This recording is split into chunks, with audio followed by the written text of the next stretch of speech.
Halo semuanya, perkenalkan nama saya Alfia Rasmaulia dari kelas AK202. Pada kesempatan kali ini, saya akan menjelaskan PPT saya yang berjudul Perhitungan Deret Berkala dan Peramalan. PPT ini dibuat untuk memenuhi tugas statistik, ekonomi, dan bisnis. Pertama-tama, saya akan menjelaskan apa itu deret berkala. Deret berkala atau time series adalah peramalan di masa datang yang didasarkan pada nilai sebuah variabel masa lalu atau kesalahan yang dilakukan sebelumnya. Sedangkan data deret berkala, time series analysis, adalah data yang dikumpulkan dari waktu ke waktu untuk menggambarkan suatu perkembangan. Tujuannya adalah analisis deret berkala merupakan prosedur analisis yang digunakan untuk mengetahui gerak, perubahan, atau perkembangan nilai suatu variabel sebagai akibat dari perubahan waktu.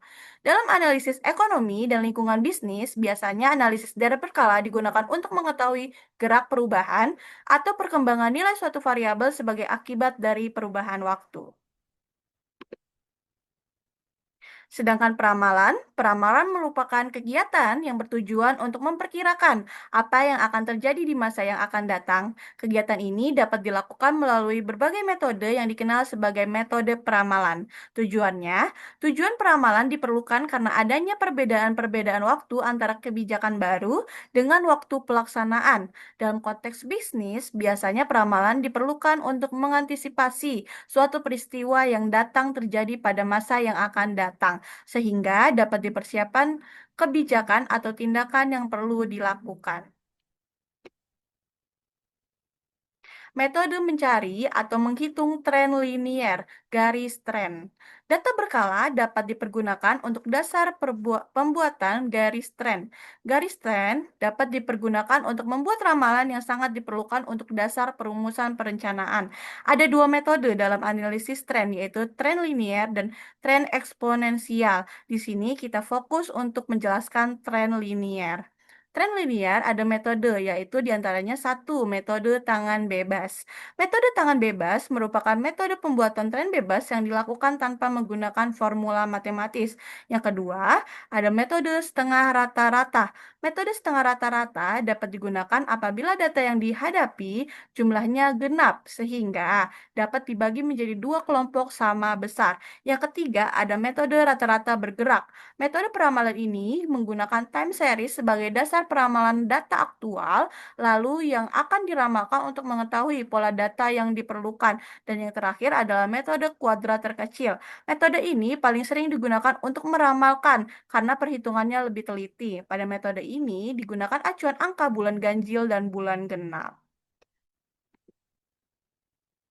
Selain menjelaskan definisi, di sini adalah ada contoh soal dan cara penyelesaiannya. Contoh soalnya adalah seorang wirausahaan toko sepatu akan meramalkan penjualan sepatu untuk tahun yang akan datang.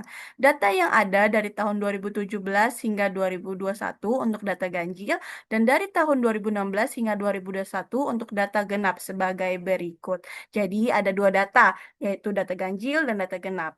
Data ganjil diawali dari tahun 2017 hingga tahun 2021, sedangkan data genap diawali dari tahun 2016 sampai dengan 2021. Yang diminta adalah tentukan persamaan trennya menurut metode kuadrat terkecil dan proyeksikan jumlah penjualan pada tahun 2022 dan 2023. Pertama-tama kita mencari data ganjil terlebih dahulu. Di sini ada nomor, tahun, penjualan, X, XY, dan X kuadrat. Tahunnya dimulai dari tahun 2017, 2018, 2019, 2020, dan 2021. Penjualan pada tahun 2017 adalah 120, tahun 2018 adalah 135, tahun 2019 adalah 140, tahun 2020 adalah 155, sedangkan 2021 adalah 160. X, Y. Kita mencari X-nya yaitu X dikali Y. 120 dikali min 2 adalah min 240, 135 dikali min 1 adalah min 135, 140 dikali 0 adalah 0, 155 dikali 1 adalah 155, sedangkan 160 dikali 2 adalah 320. X pangkat 2-nya adalah min 2 dikali min 2 adalah 4, min 1 dikali min 1 adalah 1, 0 dikali 0 adalah 0, 1 dikali 1 adalah 1, 2 dikali 2 adalah 4. Lalu kita jumlah. Untuk penjualan keseluruhan dari tahun 2017 hingga 2021 adalah 710. X-nya adalah 100, sedangkan X pangkat 2 adalah 10. Rumusnya adalah Y aksen sama dengan A plus BX. Diketahui nilai N adalah 5, nilai datanya ada 5, nilai A adalah 710 dibagi 5 sama dengan 142, nilai B-nya adalah 100 dibagi 10 sama dengan 10. Nilai persamaan trennya adalah 142 ditambah 10X. Proyeksi jumlah penjualan pada tahun 2022 dan tahun 2023. Tahun 2002 X-nya adalah 3, sedangkan tahun 2023 adalah 4. Dari mana mengetahui 3 dan 4? Kita lihat sebelumnya. Tahun 2021 X-nya adalah 2, jadi dilanjutkan. Tahun 2022 adalah 3, sedangkan tahun 2023 adalah 4. Kita masukkan rumusnya, Y aksen sama dengan 142 ditambah 10X, Y aksen sama dengan 142 ditambah 10 kali 3, Y aksen sama dengan 142 ditambah 30, Y aksen adalah jumlahnya 172 unit. Sedangkan untuk tahun 2023-nya, Y aksen sama dengan 142 ditambah 10X, Y aksen sama dengan 142 ditambah 10 kali 4, Y aksen sama dengan 142 ditambah 40, Y aksen jumlahnya adalah 182 unit. Jadi tahun 2022 diketahui jumlahnya adalah 172 unit, sedangkan tahun 2023 adalah 182 unit.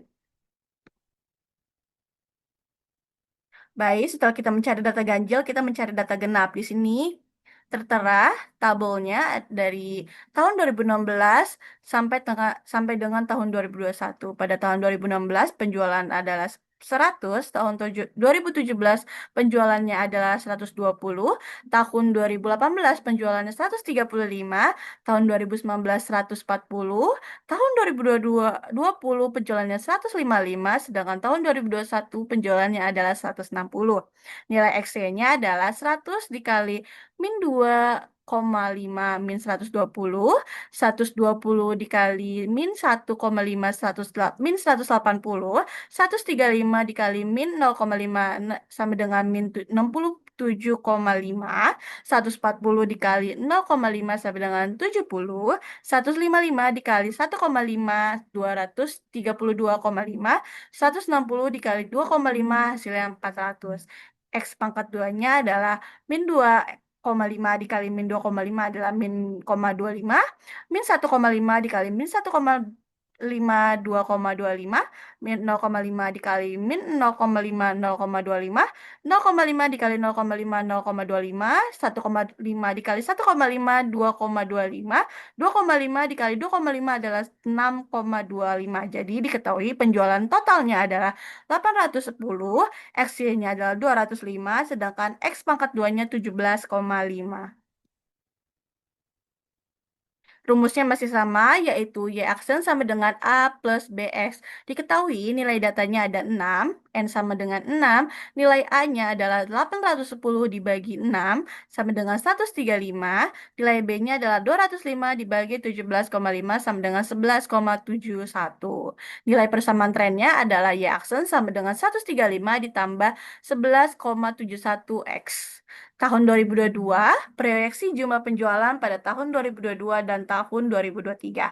Tahun 2022, X-nya adalah 3,5, sedangkan tahun 2023, X-nya adalah 4,5. Tahun 2022, Y aksen sama dengan 135 plus 11,71 X, dimasukkan nilainya, Y aksen sama dengan 135 plus 11,71 dikali 3,5, Y aksen sama dengan 135 plus 40,98, hasilnya adalah 175,98. Kita genapin karena di atas 50 jadinya 176. Jadi tahun 2022 jumlah penjualannya adalah 176 unit. Untuk tahun 2023 sama dengan Y aksen sama dengan 135 plus 11,71 X, Y aksen sama dengan 135 plus 11,71 dikali 4,5, Y aksen sama dengan 135 plus 52,69, hasilnya 187,69 digenapin jadi 188 unit. Jadi pada penjualan tahun 2023 adalah 188 unit. Baik, segitu saja presentasi dari saya. Kurang lebihnya mohon maaf. Wassalamualaikum warahmatullahi wabarakatuh. Terima kasih semuanya.